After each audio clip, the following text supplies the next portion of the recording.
네, 아프리카 포르투갈어권 모잠비크에서 사역하고 있는 정명섭 이미영 선교사입니다.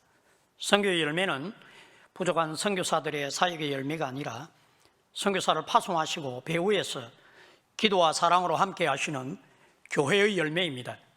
선교의 열매를 교회 대신 우리 연산제일교회 모든 성도님들께 되돌려 드립니다. 우리 주님께서 홀로 영광 받으시기를 원합니다.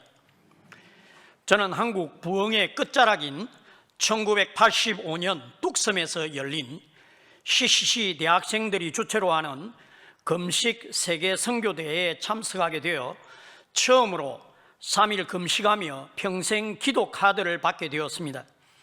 저는 아프리카 마다가스카르를 받고 요수아와 갈렙같이 그 땅을 밟고 기도하고 싶어 하나님께 기도했는데 기도 응답으로 북아프리카 모리타니아에서 5년간 항해사와 선장으로 선내 예배와 모슬렘들에게 전도를 했습니다. 5년을 마쳐갈 때 선내에서 한 선원이 죽어가는 일이 생겼습니다. 그때 선장으로 책임을 맡은 자가 냉랭한 기도를 하고 있는 저를 보며 5년간 하루도 빠지지 않고 한 아프리카인들을 위한 기도가 단지 소리만 지르는 냉랭한 기도인 것을 깨닫게 되었습니다. 그런데 3일 금식하며 제가 받은 기도 카드는 평생 기도 카드이기에 고민에 빠졌습니다. 그런데 같은 동료 선원들은 동료의 죽음에 울어주는 것을 보면서 단순하게 저도 평생 기도 사명을 이루기 위해 아프리카에서 평생 그들과 함께 살면 그들을 위해 울어줄 수 있겠구나, 그렇게 생각을 하고 하나님께 서원을 했습니다. 주님, 제가 아프리카에 평생 살겠습니다. 그들과 함께 이 기도 사명을 이루기를 원합니다. 한국에 평생 내 집 마련하지 않겠습니다. 그렇게 서원을 올려드리고 평신도 선교사로 1989년 출발을 했습니다. 하나님의 크신 은혜로 포르투갈 말을 쓰는 아프리카, 이 포근의 선교를 인도해 주셔서 먼저 포르투갈에서 포르투갈어를 배우고 또 평신도 선교사였지만 하나님을 더 배우게 되는 신학을 공부하고 싶어서 신학교에 들어갔습니다. 1989년 당시 평신도 선교사 개념이 자리 잡고 있지 않아서 후원을 한 곳도 받지 못한 채 출발을 하게 되어졌습니다. 그때 제게 허드슨 테일러의 일생이라는 소책자를 받게 되었는데 평신도 선교사였던 허드슨 테일러는 믿음 선교라는 말을 처음 사용하면서 사람들에게 필요를 알리지 않고 오직 하나님께만 기도함으로 필요가 채워지는 기적의 삶을 살았습니다.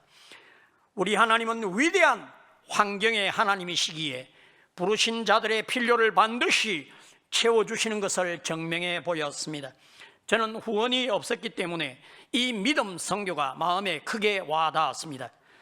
그래서 출발 때부터 하나님께서 함께 하시는 임재를 매일 적으며 지금까지 34년째 성령 하나님께서 인도하시는 삶을 따라가려고 노력하고 있습니다. 그리고 먼저 포르투갈에서 3년간 리스본의 까잘벤토조라는 마약촌에서 마약 복용자들을 대상으로 전도 사역을 3년을 했습니다. 영적으로 무거운 이 지역의 사역을 매주간 시작하기 전 높은 지역에 올라가 영적 전쟁의 기도를 하고 사역을 했습니다. 3년의 사역을 통해서 500여 명의 친구가 생겼고 특별히 브라질에서 온 호모섹스를 하는 여자 가슴을 하고 미니스커트를 입고 살아가던 조젤리노 조제를 만나 3년간 도와주게 되었습니다. 하나님의 크신 은혜로 성격이 괴팍하고 호모섹스의 에이즈 환자에 그리고 마약 중독에 빠진 그를 만나가지고 실리콘을 하면 이렇게 여자 가슴을 만들 수 있습니다. 남자인데 왜 이 실리콘 여자 가슴을 하고 있느냐, 그렇게 해서 가슴을 떼고 그리고 걷는 것도 한 번도 남자같이 걸어본 적이 없이 늘 미니스커트로 초등학교 때부터 그렇게 살았던 청년이었는데 걷는 것도 가르쳐가면서 그렇게 해서 가슴도 떼고 그리고 그를 섬겼던 일이 있습니다. 선박 생활 중 죽어가던 한 영혼을 사랑하지 못해서 냉랭한 기도만 하던 그런 삶이 싫어서 선교의 삶을 결단했는데, 이 괴팍한 한 영혼을 붙들고 섬기면서 나도 아무런 조건 없이 한 영혼을 사랑할 수 있구나 자신감을 갖게 되었습니다. 특별히 3년간 마약촌을 바라보면서 어떻게 이 지역을 변화시킬 수 있을까 고민하며 하나님 앞에 기도를 드렸는데, 하나님께서는 에베소서 1장 22절 23절, 에베소서가 교회론이지 않습니까? 1장의 결론, 이 22절 23절 말씀을 통해서 교회가 이 지역을 변화시킨다는 교회론을 주시면서 저게 교회 개척 사명, 목사의 부르심을 주신 것 같습니다. 그리고 1993년 당시 내전 중이던 앙골라에 선박회사 주재원으로 들어가서 10개월 직장 생활을 하게 되었고, 그 번 돈으로 작은 아파트와 차를 구입한 후에 거리에 버려진 불량 청소년들을 대상으로 교회를 개척했습니다. 당시 내전으로 집집마다 총을 가지고 있었고, 밤마다 총알이 이렇게 날아가는 것이, 총알들이 날아가는 것이 보였습니다. 그런 가운데서도 새벽기도, 금요철야를 하였고, 또 소총 2자루를 경찰서에서 받아와가지고 조금 외진 곳에 있었기 때문에 저희들이 교회와 공동체를 지켰습니다. 총알을 한 번도 쏜 적은 없습니다. 감사하게도. 1997년 하나님의 크신 은혜로 저는 고신에서 목사 안수를 받고 총회 선교사 파송 선교사로 앙골라에 재파송되었습니다. 목사 선교사로서 한 텀을 마치고 남아공을 거쳐서 이렇게 한국으로 들어오는데, 말라리아와 탈진으로 건강이 너무 안 좋아서 한국까지 살아서 돌아갈 수 있을까 정말 고민을 했습니다. 그때 성령 하나님께서 남아공을 거쳐가는데 제게 한 번도 생각한 적이 없는 생각을 이렇게 푹 집어넣어 주시면서 물으셨습니다. 명서봐, 내가 평생 선교를 하고 또 2자녀까지 드리면서 대를 이어 선교를 한들 얼마나 하겠느냐 물으셨습니다. 그렇습니다. 하나님, 이 아프리카는 끝이 보이지 않습니다. 제가 한들 얼마나 하겠습니까? 그때 성령 하나님께서 이 아프리카는 아프리카인들을 통해 선교가 이루어진다, 그런 말씀을 제게 넣어주셨습니다. 그때 저는 영어를 잘 못하지만 아프리카 미션 through 아프리칸 첫자를 따서 AMTA 선교를 생각했습니다. 그리고 물었습니다. 하나님, 제가 이 AMTA 선교 단체를 만들어야 됩니까? 저는 평신도로 있다가 이제는 총회 선교부 파송 선교 목사 선교사가 되었는데요, 그런 고민을 주실 때에 성령님께 물어보았습니다. 저는 안식년을 마치고 다시 앙골라로 돌아가 세워져 가던 제자들에게 AMTA 선교, 아프리카인들을 통한 아프리카 선교의 비전을 나누었습니다.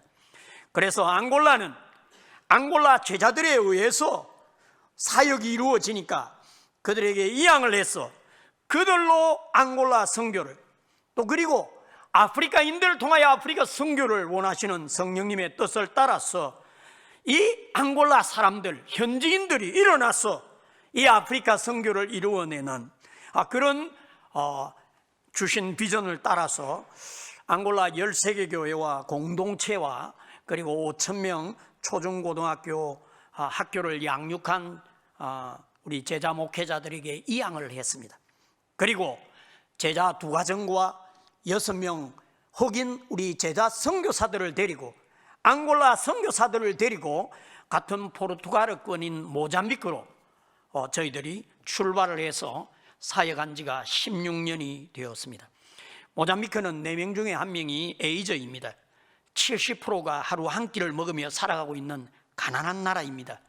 그리고 무당의 지배하는 그런 나라입니다. 그래서 짐승피에 다 어른들은 목욕을, 전신 목욕을 짐승피에 한번 다 했습니다. 그러한 나라에 하나님의 크신 은혜로 모잠비크 사역은 앙골라 사역보다 3배로 성장해서 39개 교회와 초중고등학교 3,000명 사역이 진행되게 되었습니다. 저희들이 개척한 것은 모잠비크에서 25개입니다. 그래 14개는 세워진 교회인데 저희들과 함께 초창기부터 하겠다 해서 저희들이 39개 교회입니다. 그런데 저희 교회 주일학교 출신과 중고등학교 출신으로 세워진 교회가 앙골라는 13개, 모잠비크는 25개, 38개 교회입니다. 먼저 본부교회, 중심교회가 첫 교회가 세워지고 그 다음 성장한 이 본부교회가 나뉘어져서 분립교회, 아들교회를 세우고 또 세워진 아들교회가 다른 지역에 손자교회를 세워나가고 있습니다. 앙골라 경우 본부교회 한 교회가 9개 교회를 개척했습니다. 그리고 9개 개척된 교회 중에 3개 교회가 손자교회가 세워졌습니다. 모잠비크는 저희들이 넘어와서 본부교회가 제가 목회를 했습니다. 한 개의 교회의 이 본부교회가 분리개척을 하고 또 16개의 교회를 세웠습니다. 그리고 세워진 아들 지교회가 또 8개의 지교회를 세웠습니다. 저희 모잠비크 본부교회는 13년째 가정교회를 하며 전 교인이 목양하는 그런 교회를 세워나가고 있습니다. 평신도들의 우리 본부교회 한 교회의 경우입니다. 청장년 원형 목장 하나의 구역으로 한 목장을 시작을 했습니다. 1세대라고 그렇게 얘기를 하면 1세대의 첫 세대의 원형 목장 이 구역이 분가를 하게 됩니다. 성장해서 이 분가를 해서 또 분가를 하고 그렇게 해서 2세대 3개 교회의 목장이 세워졌고 그 3개의 교회의 목장 3개 목장이 3세대 26개로 번식되고 또 그 26개가 4세대를 29개를 또 세우고 또 5세대가 21개를 그리고 6세대가 지금 계속해서 성장하고 있습니다. 2개의 교회가 지금 2개의 목장이 분가되어져 가고 있습니다. 청장년 82개의 목장이 전 가정이 집집이 다 돌아가면서 코로나 때도 코로나 어딨냐 마스크 2개 쓰고 돌파 그렇게 해서 다 밥 먹고 두려워하는 사람들은 할 수 없죠. 거짓의 두려움에 그냥 두려움에 빠져서 막 그냥 그만 두고 또 1대1로 거리가 멀면 우리 루시아 목자는 말이죠. 글자를 읽을 줄도 모르는 문맹인데 6번 분가를 했습니다. 지금도 자기 목장에 숫자가 40명입니다. 한 목장에. 빵도 팔면서 그래서 저희들이 여전도사로 지금 훈련시키고 있습니다. 집집이 코로나 시대에 온갖 집을 다 순회하면서 무서워하면 저쪽 서 있고 나는 여기 있고 말씀 전하고 기도해주고 얼마나 우리 교회 성도들 보면 내가 고개가 수그러집니다. 저희들도 마스크 2개 쓰고 돌파 어린이들도 돌파 선교를 저희들이 3년째 하고 있습니다. 또 교회 개척하고 세례 더 많이 받고 그렇게 저희들을 지내고 있습니다. AMTA 아프리카인들을 통한 아프리카 선교의 비전을 따라 지난해 모잠비크 제자 목회자들에게 39개의 교회와 공동체와 2개의 학교 3,000명 학교를 사역을 이양했습니다. 이 AMTA 비전을 따라서 우리 모잠비크 교회도 우간다가 난민 천국인데 거기에 모슬렘 난민을 향하여 저희들이 한 가정 또 싱글 1명을 파송할 준비를 하고 있습니다. 모잠비크 바로 옆에 있는 조그만 섬나라, 큰 섬나라는 마다가스카르인데 그 복판에 코모로 이슬람 공화국이 있습니다. 그곳에 저희들이 싱글 1명, 한 부부 가정, 자녀가 3명인데요. 지금 불어를 배우고, 우리는 포우지만 불어를 배우고, 또 우간다를 가기 위해서 영어를 배우고, 저희들이 해외 선교사 파송을 3년 안에 또 북아프리카에 있는 기니비사우 그렇게 해서 해외 선교사를 앙골라에서 두 가정 6명 싱글을 파송했듯이 모잠비크도 저희들이 해외 선교사 파송을 준비하고 있습니다. 그런데 앙골라 교회가 안디옥, 성경의 안디옥 교회같이 모잠비크 선교지의 선교사들을 파송한 뒤에 16년이 지나면서 해외 선교의 열정이 식어지고 교회의 본질인 지상 대명령, 선교의 사명이 사라져서 이 앙골라가 교회 부흥도 일어나지 않고 있는 것을 알게 되었습니다. 그 이유를 생각하니 파송된 선교사들은 선교를 잘 감당하여 모잠비크 사역이 3배로 성장했고, 파송된 1호 선교사인 우리 다니엘 목사의 경우에 강도 4명이 새벽 2시에 들어와 가지고 다리미 꽂아라, 다 집집마다 다리미 있으니까 벌겋게 달구어서 3호 등을 같은 자리 2번 지지고 또 다른 데 지지고, 다니엘 목사도 3번 지지고, 그리고 있는 돈 내어놓아라, 이런 모든 큰 사역을 네가 하고 있는데 돈이 있지 않느냐. 그 위협하는 와중에 마리끼냐 사모가 이 악한 짓을 하지 말라고 예수를 믿으라고 전도를 하니까 입담을 어디서 전도를 하냐고 위협했지만 더 이상 악한 짓을 하지 않고 사라져 버렸습니다. 다니엘 목사의 가정은 이러한 어려움 가운데서도 트라우마 없이 지금까지 사역을 잘 감당하고 있습니다. 그러나 안디옥 교회인 앙골라 교회는 해외 선교 경험과 훈련을 받지 못해가지고 사사시대와 같이 새로운 세대가 16년 동안에 성장해 올라오면서 해외 선교 열정이 식어지고 교회의 본질인 선교가 사라지니까 교회 부흥도 일어나지 않고 있습니다. 그것을 알고 제가 다시 해외 선교를 일으켜라. 그래서 지금 북아프리카 기니비사오 한 가정을 파송할 준비를 새롭게 하고 있습니다.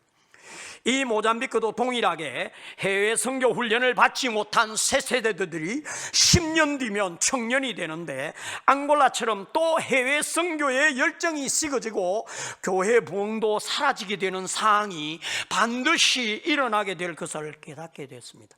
그래서 지금 해외 선교사 파송을 준비하는 모잠비크 교회를 위해서 해외 선교 훈련 센터 교회를 개척했습니다. 수도 마푸투 외곽 지역에서 시작을 했습니다. 그래서 본부교회와 지교에 세워진 교회들이 모두 연합해서 이제 교회 개척을 해라, 영혼을 구령하고, 또 우리가 개척하는 교회 바로 앞에 모스크가 있습니다. 이슬람도 전도하고, 그렇게 해서 선교 훈련을 받게 하고 있습니다. 이 주일마다 이렇게 움직이는 그 거리가 왕복 7시간 정도 됩니다.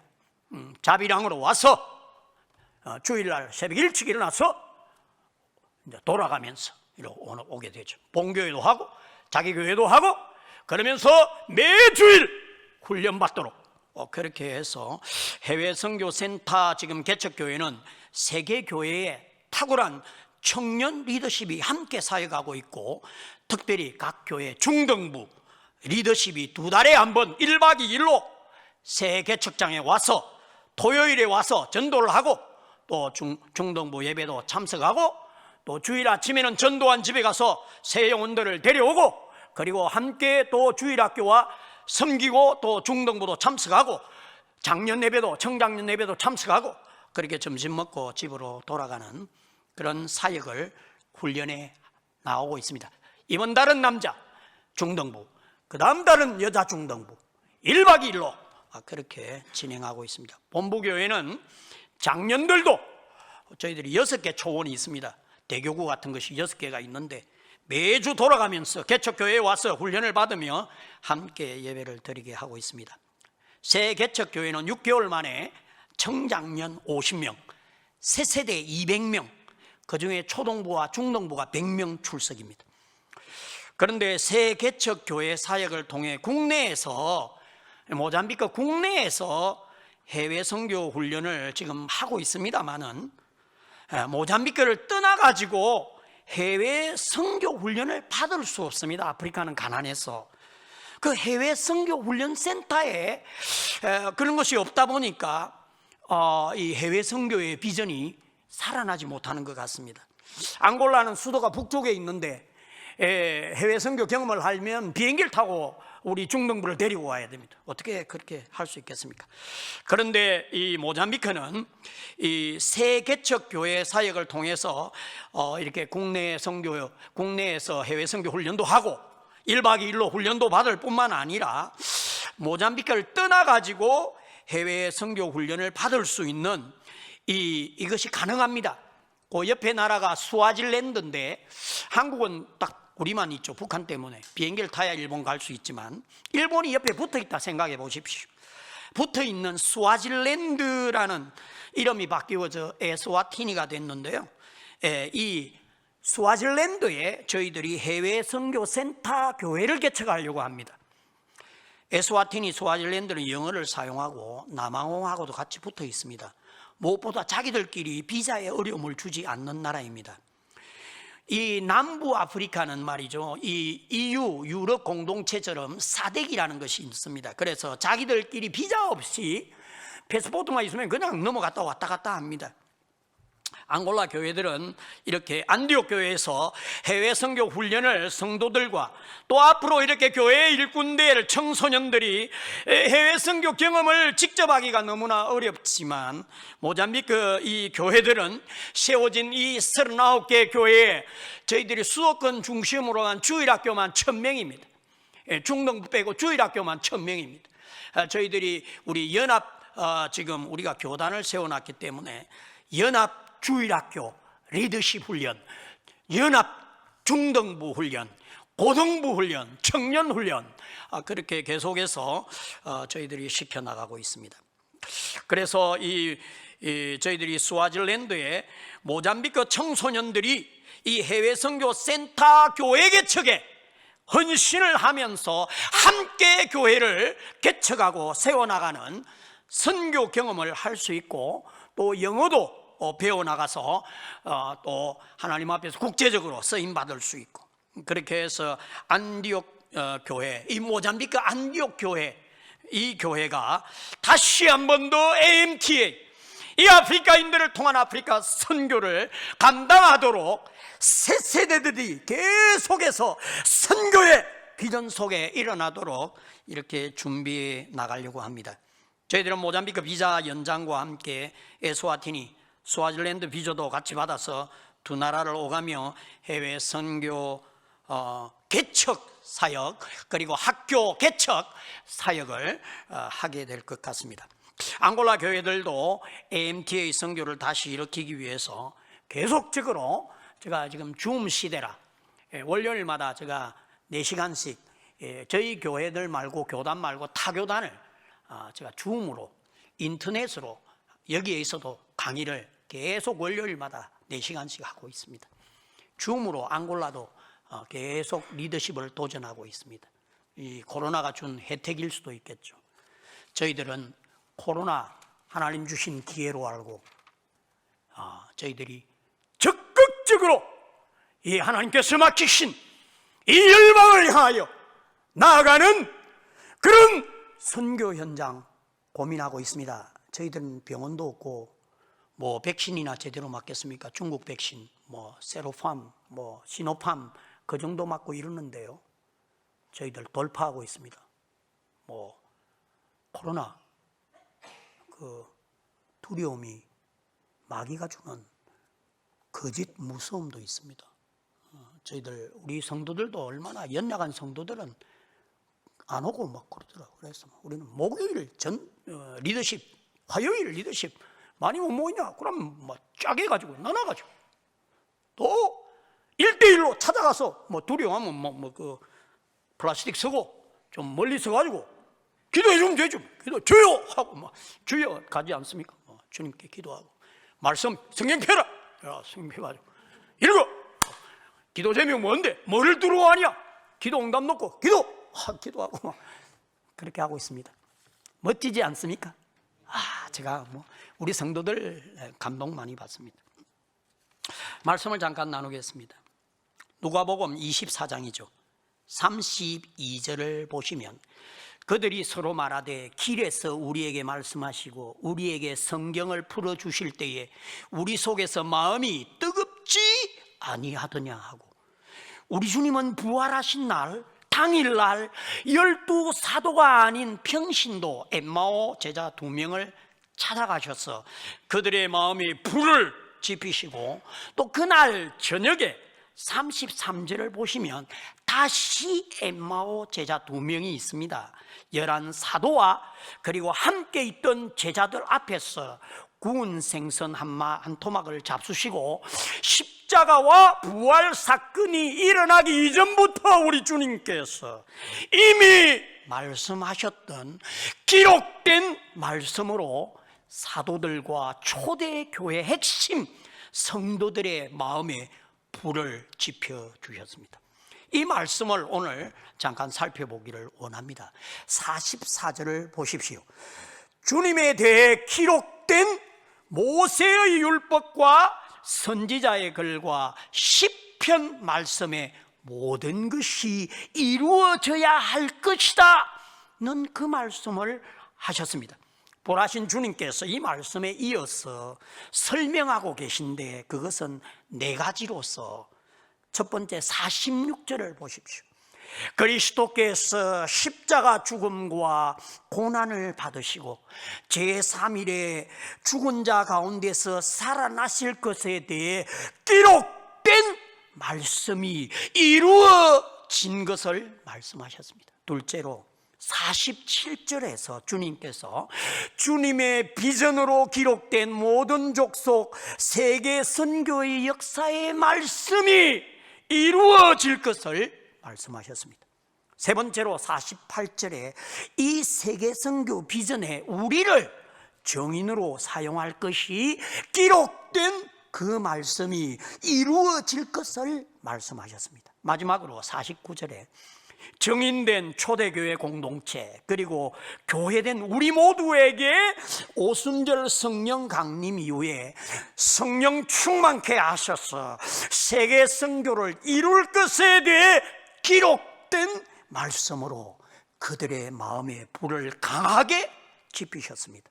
그리고 성천하셔서 하나님 보좌 우편에 앉으셔서 하늘과 땅의 모든 권세로 다스리시며 세계 선교를 이루어가고 계십니다. 46절 말씀을 사도 바울은 이방 선교하는 이 갈라디아에서 선교하던 사도 바울은 46절 십자가 사건을 잘 풀어서 성도들에게 설명해 주고 있습니다. 갈라디아서 3장 13절 14절 말씀입니다. 그리스도께서 우리를 위하여 저주를 받은 바 되사 율법의 저주에서 우리를 속량하셨으니 기록된 바 나무에 달린 자마다 저주 아래에 있는 자라 하였습니다. 이는 그리스도 예수 안에서 아브라함의 복이 이방인에게 미치게 하고 또 우리로 하여금 믿음으로 말미암아 성령의 약속을 받게 하려 함이라. 모자ம்பி크는 하루 한 끼를 먹고 살아갑니다. 4명 중에 1명이 에이즈입니다. 폐결핵, 말라리아, 콜레라 수많은 질병이 있고, 이 코로나로 얼마나 큰 고통의 삶을 살고 있는지 모릅니다. 우리 아프리카는 코로나 상황에도 하루 벌어서 하루 먹기 때문에 코로나도 나와서 살아내어야 되는 병원도 없습니다. 걸리면 자기 집에서 견디내면 살고, 아니면 얼마나 기저질환이 많습니까? 에이즈가 있고 폐결핵이 각 집집마다 아픈 사람이, 기저질환이 없는 사람이 없습니다. 그런 가운데 저희들이 코로나를 지나고 있습니다. 교육 수준도 아주 낮아가지고 말이죠. 그래서 저희들은 단순하게 복음을 7복음으로 요약해서 가르치고 있습니다. O Evangelho de Jesus Cristo é primeiro perdão dos nossos pecados, batismo do Espírito Santo, cheio do Espírito Santo, cura divina e prosperidade e bênção de Abraão, missão e o trabalho para a igreja, vida eterna, vitória contra Satanás. 우리 주님의 십자가의 복음은 죄 용서의 복음, 성령 충만의 복음, 치유의 복음, 아브라함의 축복의 복음, 복을 주시면 선교하고 교회를 일으키는 부흥의 선교의 복음, 영생의 복음, 사탄과 싸워 승리하는 복음, 이 복음으로 저희 성도들의 가슴에 우리 주님께서 불을 지피시고 계십니다. 그리고 오순절날 사도 베드로는 사도행전 2장 34절 35절에서 다윗은 하늘에 올라가지 못하였으나 영적 눈이 열렸어 주 하나님께서 내 주 예수 그리스도께 말씀하시기를 내가 내 원수로 내 발등상이 되게 하기까지 너는 내 우편에 앉아 있으라 하셨도다. 기록된 시편 110편 1절 말씀으로 부활의 영광의 주님을 선포했습니다.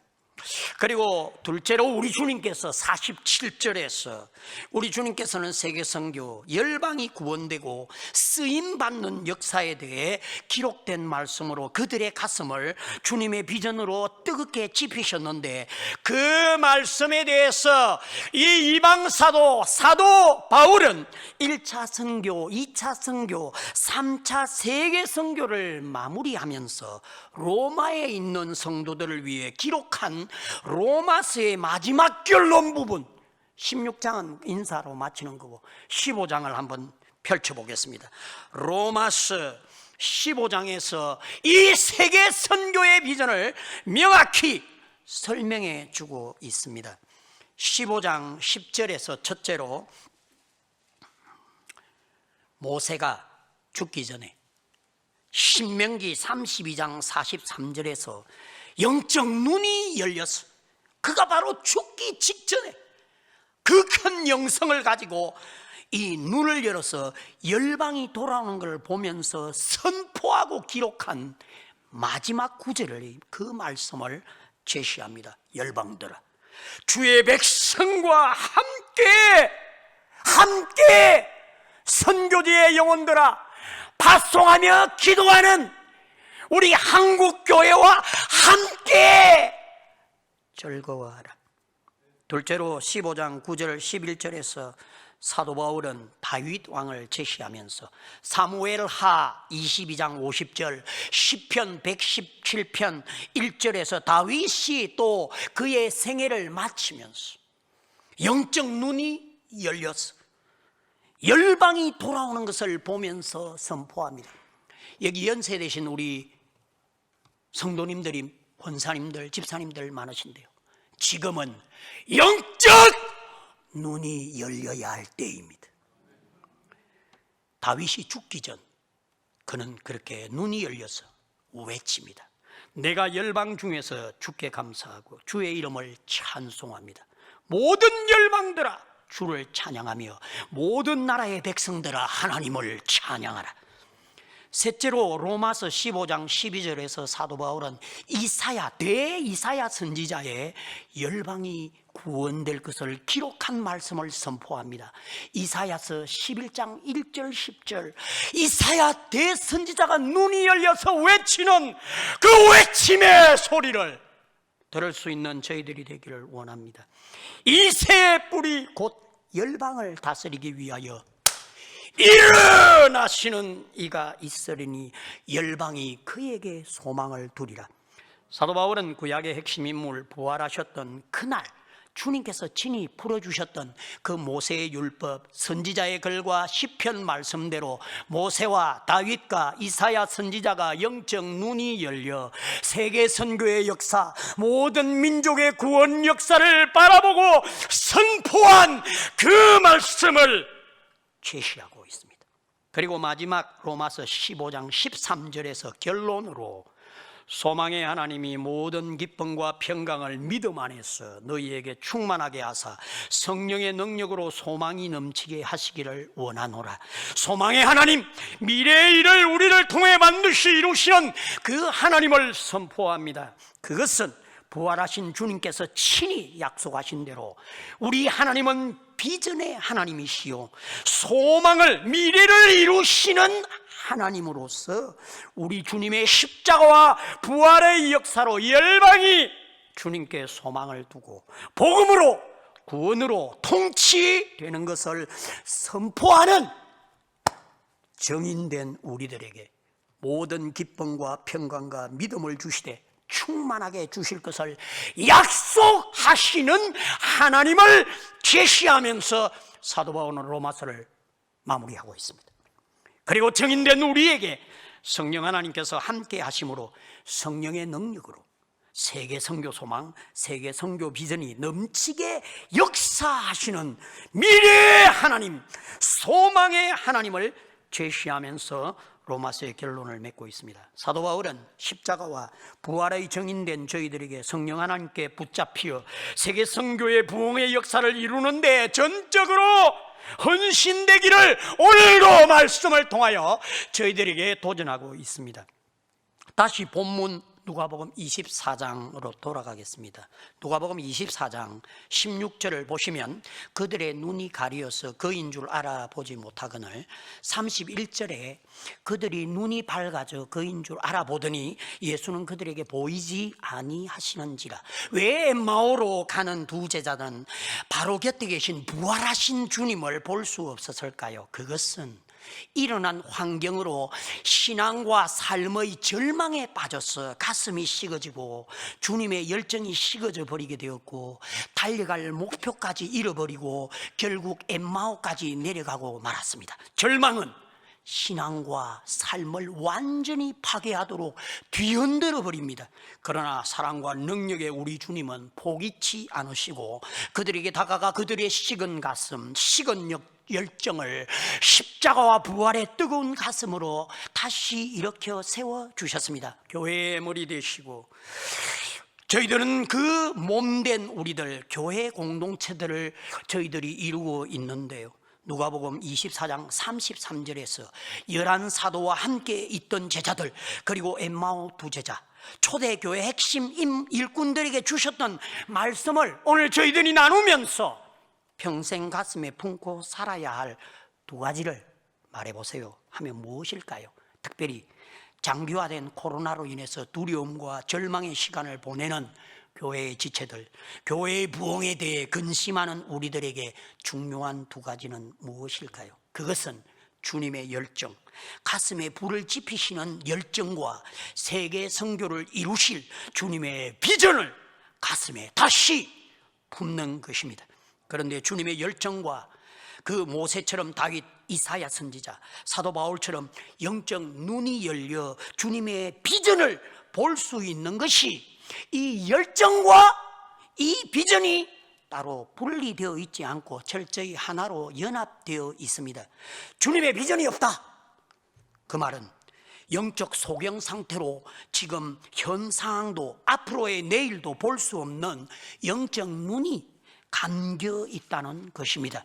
그런데 이 이유는, 그 이유는 바로 주님 주시는 열정이 없다, 열정이 식어졌다는 것입니다. 바꾸어 열정을 먼저 얘기하면 열정이 없다, 그 이유는 주님의 비전이 없다, 달려갈 목표가 없다는 것입니다.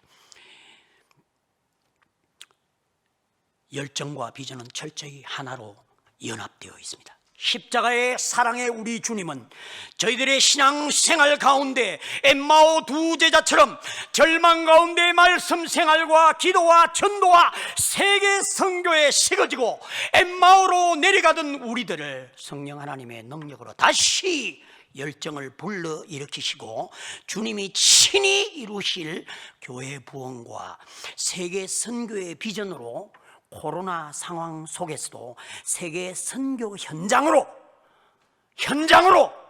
저희들이 스와질랜드 해외 선교 현장으로, 모잠비크에서 다른 나라 선교 현장으로, 우간다 난민 선교로, 코모로 사람들이 살고 있는 마다가스카르로 누가복음에서 사도행전의 삶을 이루며 달려갈 수 있도록 현장 선교의 역사로 인도하고 계십니다. 그리고 그 역사를 부활의 능력으로 기록된 성경 말씀을 그 정인된 우리들로 반드시 이루실 것입니다. 이사야 선지자는 이사야서 마지막 59장, 60장, 61장, 62장, 마지막 66장까지 기록된 마지막 7장을 세계 선교를 이룰 주님의 교회, 우리 연산 제일교회 세계 선교를 이룰 우리 주님의 그 선교의 역사에 대해서 예루살렘을 교회로, 예루살렘으로 표현하면서 오늘 저희들에게 주님의 교회, 선교적 교회를 선포하며 이 사연은 마치고 있습니다. 우리 주님은 지상대명령을 통해 모든 족속으로 제자를 삼을 것과 이 역사를 위해 세상 끝날까지 함께 하실 것을 약속하시고 성령 하나님을 통해 코로나 상황에 오늘도 친히 역사하고 계시는데 저희들은 이것을 믿고 세계 선교 부흥으로 반드시 나아가야 되겠습니다. 존 패턴 선교사는 스코틀랜드에서 10년 동안 목회를 잘하며 교회 성장을 이루었습니다. 하나님께서는 그에게 복음에 대해 전혀 들어본 적이 없는 해외 선교의 현장 뉴 헤브리디스 군도에 가서 복음을 전하라는 부담을 주셨습니다.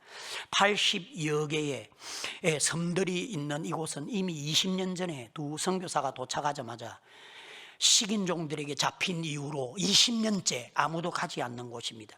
존 패턴 선교사는 41년간 평생 식인종 선교사에게 헌신했습니다. 주위에서 선배 선교사들의 그 전철을 헛된 죽음을 밟지 말라고 한결같이 말렸지만 그는 33살 젊은 나이로 아내와 함께 그 섬에 들어갔고 도착한 지 1년도 못 되어서 아내와 갓난아기는 풍토병으로 세상을 떠났습니다. 패턴은 자기 손으로 땅에 그들의 시신을 묻었고 절망 가운데서도 항상 이곳을 붙들고 끝까지 사역을 감당했습니다. 식인종 선교 사역은 긴 선교 사역 시간 가운데 매일같이 죽음의 위협에 시달려야만 했습니다. 하지만 주님의 시간이 되자 수많은 식인종들이 그리스도가 주시는 평안을 맛보며 회심케 되었습니다. 이로 인해 뉴 헤브리디스 군도와 가까이에 있는 호주, 그리고 그가 목회한 나라 스코틀랜드와 많은 서방 세계에서 해외 선교 현장의 복음 전도에 대한 도전을 크게 받게 되었습니다. 존 패턴 선교사의 식이종 선교 31년 될 때에 1889년도 호주 선교가 부산에서 시작되게 되었습니다. 헨리 데이비슨은 서울에서 부산까지 걸어오면서 복음을 전했고 도착한 지 하루 만에 소천했습니다. 그의 소천으로 호주 멜번의 스캇 장로교회는 모두 깊은 슬픔에 빠졌지만 조선을 향한 선교의 열정을 일으켜서 1941년까지 78명의 선교사를 파송했습니다. 헨리 데이비슨은 부산에서 생애를 마치며 하나님께 이렇게 기도합니다. 부산까지의 여정은 넘치는 축복의 시간이었습니다. 이곳까지 오면서 쪽복음을 전하고 예수님의 사랑을 전거했습니다. 안타까운 건 부산에 도착하자마자 아프다는 겁니다. 주님께 기도합니다. 건강하거나 약하거나 살거나 죽거나 모두 하나님의 영광을 위함입니다. 우리의 구세주께 나의 모든 것을 맡깁니다. 이렇게 그는 생애를 마쳤습니다. 주님, 저희들도 주님의 지상 대명령을 주시며 저희들과 함께 하시는 우리 주님을 더욱 사모합니다. 고백하시면서 이 사명을 이룰 수 있도록 온전히 헌신하게 되는 저와 성도님들 되시기를 기도합니다. 감사합니다.